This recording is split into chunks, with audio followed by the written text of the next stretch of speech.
Hi, I'm Sanika Amit and you're watching me on Telereporter. I think it's fun क्योंकि राधा जब मैं explore कर रही हूँ तो उसमें वो जो चुलबुलाहट है या जो बबलीनेस है, लक्ष्मी इज़ अ क्वाइट थोड़ा सा serious character in her self because of the challenges that she has in her life.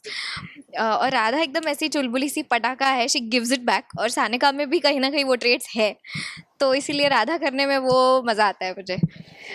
Ji, feeling very grateful.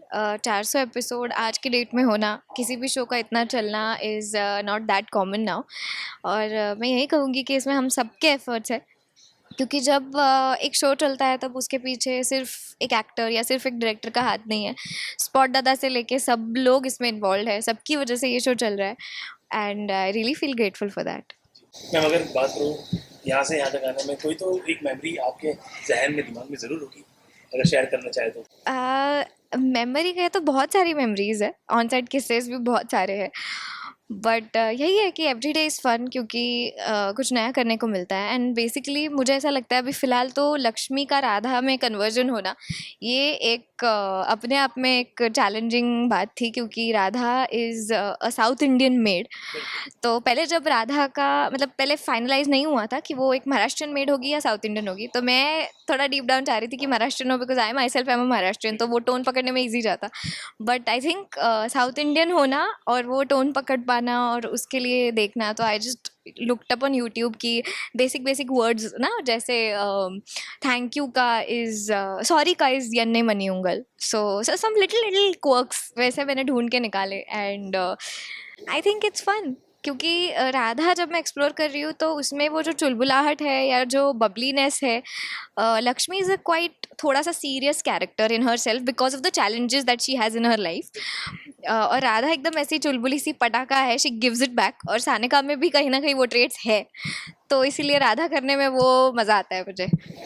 काम की भी अगर बात करें तो काम की कोई जिम्मेदारी इतनी ही हो जाती है कि भाई तीन बिल्कुल। महीने से करने हैं और बेस्ट देना है अपना, तो मैम क्या कुछ चलता है दिमाग में उस समय? देखो, नंबर्स बढ़े ना बढ़े वो सारी बातें तो एक तरफ है, लेकिन एज एन आर्टिस्ट हर एक इंसान, मुझे ऐसा लगता है, यही चाहता है कि वो हर सीन में अपना बेस्ट दे। मतलब मैं उस तरह की इंसान हूँ कि मैं कोशिश करती हूँ मेरे एंड से हर सीन में मैं अपना 100% दे पाऊँ। Of course there are some days जब तुमको बहुत लो लगता है, देर आर सम डेज जब तुम बहुत हाई होते हो, but still you try to just be there and balance it out. Actors life का आई थिंक यही सबसे बड़ा चैलेंज है कि तुम्हारी पर्सनल लाइफ में no matter what is going on, you just have to present yourself as if you are there wholly and solely.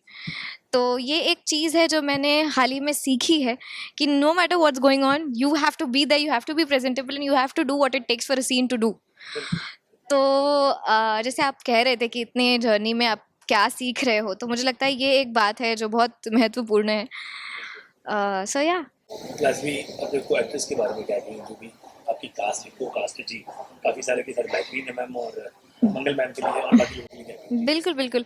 को actors तो सारे ही अच्छे हैं। दीदी के साथ हालांकि अभी सीन्स हम लोगों के कम होते हैं, बट स्टार्टिंग से लेके जितना भी टाइम हम लोग हमेशा साथ में रहे हैं, it was always fun. And बीच में एक एंट्री थी रघुवीर जी की, जो एक लॉयर दिखाए गए थे।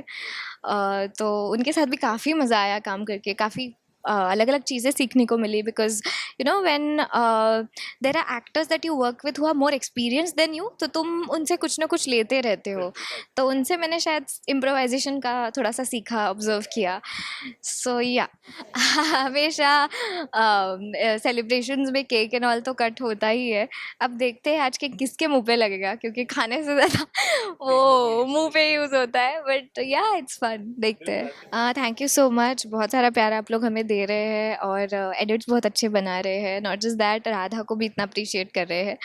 आई एम वेरी ग्रेटफुल, एंड ऐसे ही प्यार देते रहिए, so that every day we feel motivated to give our best, and thank you so much.